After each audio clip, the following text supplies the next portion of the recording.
नमस्कार मित्रों, स्वागत है आपका करंट गुरुजी पर।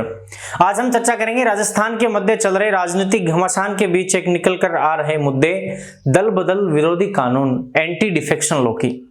हम इस वीडियो में समझने की कोशिश करेंगे कि दल बदल विरोधी कानून वर्तमान में चर्चा में क्यों है, दल बदल विरोधी कानून कब बना, इसके बनने के उद्देश्य, इस बिल के मुख्य प्रावधान क्या है, अक्सर इस बिल की आलोचना क्यों होती है, और साथ में हम चर्चा करेंगे कि दल बदल विरोधी कानून है उसकी आगे की राह क्या है।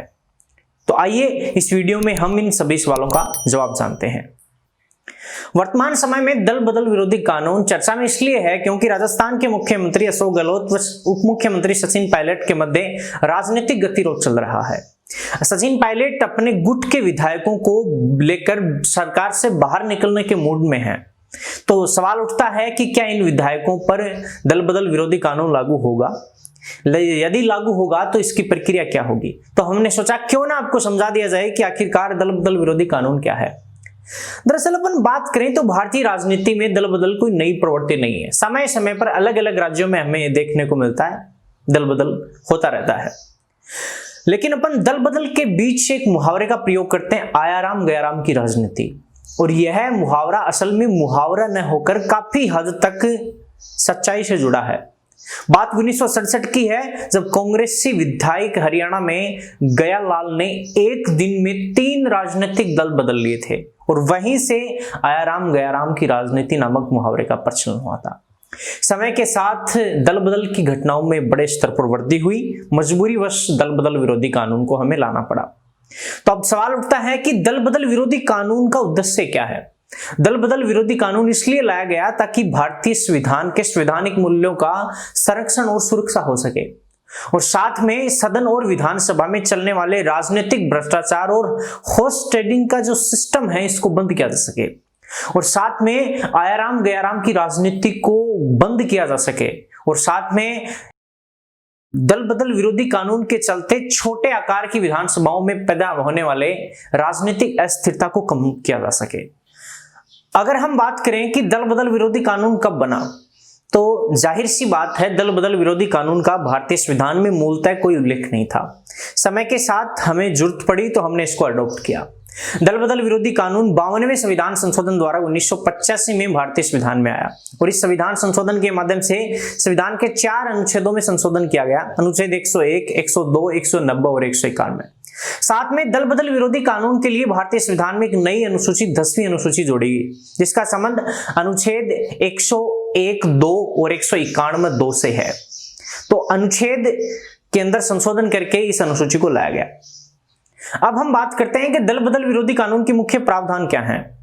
तो बात की जाए तो कोई भी सदन का सदस्य यदि स्वेच्छा से राजनीतिक दल छोड़ता है, पार्टी विहिप के खिलाफ जाता है, यदि अपनी ही पार्टी के खिलाफ मतदान करता है या मतदान में भाग नहीं लेता है, इन सब के बावजूद यदि 15 दिन के भीतर अपनी पार्टी से क्षमादान नहीं पाता है तो उसकी सदन की सदस्यता चली जाएगी। दूसरा प्रावधान यह है कि कोई भी निर्दलीय सदस्य यदि कोई राजनीतिक दल की सदस्यता ग्रहण करता है तो उसे अयोग्य घोषित किया जाएगा। साथ में मनोनीत सदस्य यदि 6 महीने बाद कोई राजनीतिक दल ज्वाइन करता है तो उसकी सदस्यता भी समाप्त हो जाएगी। इसमें एक खास बात है कि सदन का अध्यक्ष या स्पीकर जो होता है उसके ऊपर ये बिल लागू नहीं होता है, कानून लागू नहीं होता है। वह किसी भी राजनीतिक दल को ग्रहण कर सकता है, वह कहीं भी मतदान कर सकता है, अपनी पार्टी के खिलाफ भी जा सकता है। हालांकि इसमें एक अपवाद है। 52वें संविधान संशोधन द्वारा 2003 में एक उपबंध जोड़ा गया कि किसी भी राजनीतिक दल के 2/3 सदस्य यदि किसी दूसरे राजनीतिक दल में जाते हैं तो उसे दल बदल न माना जाकर विलय माना जाएगा, जो कि एक बहुत विवादित विषय है। और साथ में अपन बात करें कि दल बदल के आधार पर किसी भी सदस्य की अयोग्यता का निर्धारण कौन करेगा, तो स्पीकर करेगा, अध्यक्ष करेगा।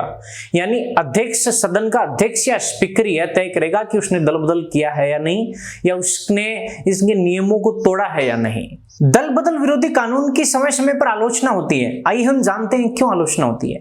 पहला मुद्दा यह है कि अयोग्यता का निर्धारण सदन का स्पीकर या अध्यक्ष करता है, तो उसकी निष्पक्षता पर सवाल उठते हैं, क्योंकि वह भी किसी राजनीतिक दल से जुड़ा होता है भारत में, जबकि कई देशों में ऐसा नहीं होता है। दूसरी बात, दल बदल के अंदर अयोग्यता के अंदर जो कुछ छूट प्राप्त हैं उन छूटों को लेकर काफी संदेह उत्पन्न होता है कि 2/3 सदस्य यदि एक साथ दूसरी पार्टी में जाते हैं तो उसे दल बदल नहीं माना जाएगा।